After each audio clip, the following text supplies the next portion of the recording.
I want to start, Cathaoirleach, by apologising to Deputy Kelly. Deputy Kelly asked a question on the 23rd of September and he asked the same question on the 9th of October. And in both questions he asked what was the total remuneration package paid to the current Garda Commissioner and the former Garda Commissioner. The answer he got was incomplete. It was very restrictive in terms of it just replied by stating this is the salary of the current Commissioner and the previous Commissioner had the same salary.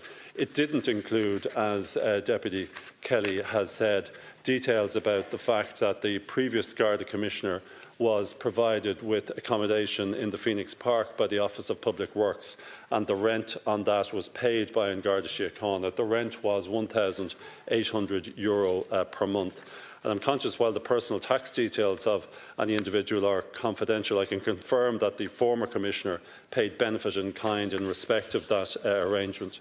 The question that Deputy Kelly is asking this morning goes further than the questions he asked in September and October, because it also looks for other financial costs to the state related to the appointments.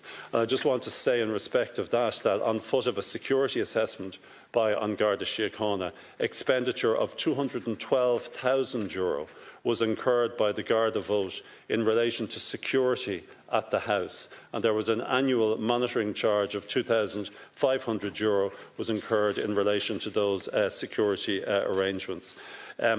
I suppose for reasons neither I nor my predecessors have commented on those security arrangements in relation to serving commissioners.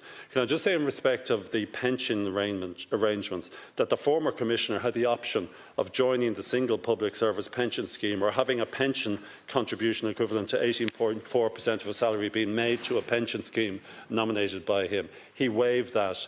And just in fairness to him, that resulted in a considerable financial gain that he didn't seek to accrue.